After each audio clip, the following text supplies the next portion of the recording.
You all know that it's that time of the year when you're gonna get invited to holiday parties, and what do you bring? I like to bring cookies, but guess what? I stink at baking, which is why I'm so glad to have Siobhan with me. Tell me a little bit about your company. So Be More Tasteful is a local small batch company that specializes in family recipes, such as my sweet potato pie, coconut custard, bread pudding, and starting to add cookies to the line. So we're going to add an oatmeal chocolate chip with sea salt cookie and an oatmeal chocolate chip cookie, which we're going to do for you today. Which you're going to do for me right now. And this is a great thing for singles to do because, absolutely. I mean, you can kind of wrap it all up. Tell me about this. So, no, I'm an empty nester, but I like a good homemade dessert. And I feel guilty if I throw out a whole, cake or bake the cake and eat the whole cake. So I started doing cookies. Just come to my house, man. Because you can just bring it to me. So yeah, I started doing cookies. And what I do is I make up the mix, and then I scoop it out with an ice cream scoop, like a 2-ounce ice cream scoop. Put it on a cookie sheet, freeze them, put them in the freezer, and then when I want a cookie, I just pull out a couple and bake them. So this is like foolproof because I am a fool when it comes to baking. No. Totally savory chef here.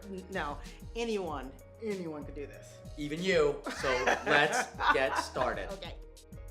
Begin with room temperature butter.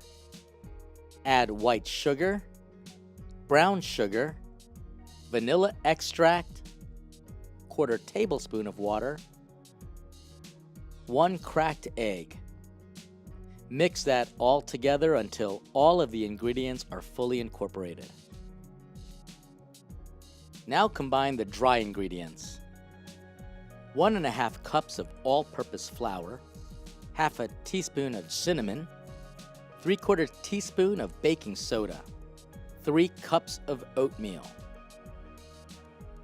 Whisk that all together, add the dry ingredients to the wet ingredients, and use either a stand mixer or, in my case, a hand mixer. When all of the ingredients are incorporated, then you could add the chocolate chips and the walnuts, mixing that by hand. Siobhan, I see you've got an ice cream scoop here. What's going on here? So I'm just scooping up the cookies so I can make them individually. I like to keep my cookies around the same size because they bake evenly that way.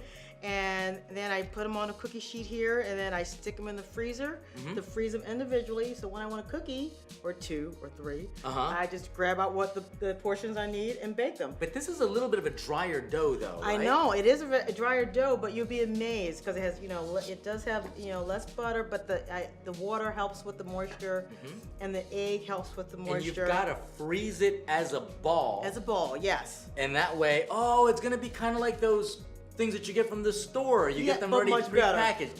Much better. I am not doubting it because we made it.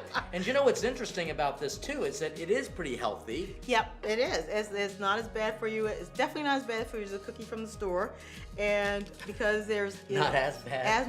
No, it's actually How am I doing here? I mean, because this you're doing great. This was a little bit of a foolproof kind of dough here. This is foolproof. Yeah, anyone can do it. Well, the kids can do even it.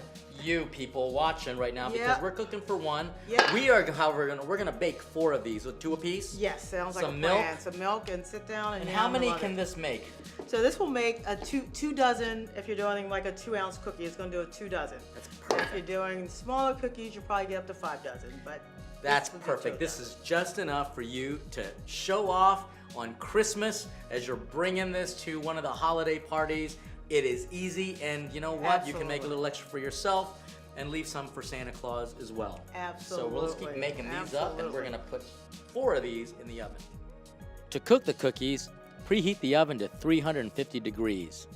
Place the cookies in the oven and cook for about 15 minutes. After 15 minutes, remove the sheet tray and use a spatula to flatten the cookie.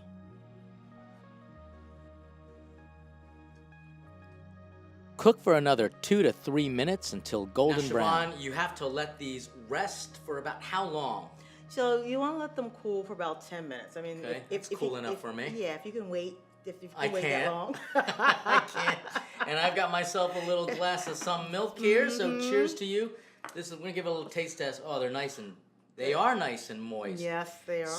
So how long will these be able to last in the freezer? Really? You can keep in the freezer for up to 6 months, but they never last that long. Never. Oh, I actually like. They're good. Yeah. Whoa. It's a good cookie. I'll be honest with you. I don't always like oatmeal. You know what? And I've had other folks tell me that. I don't like I like oatmeal, this. but they like those. Yeah. Yep. So these will last up to 6 months. So Up to 6 you months can of start in freezing. July and making them or practice until you get to December. Absolutely. It's great to share with friends, and if you don't want to make it yourself, they can give you a call. How can they reach you again? You can reach me at Be More Tasteful, the letter B, M-O-R-E, tasteful.com. All right. Well, this is delicious. And listen, folks, we hope you enjoy this holiday season. Don't forget to leave some for Santa Claus if there are any left. That's right. Cheers. This is Cheers. awesome.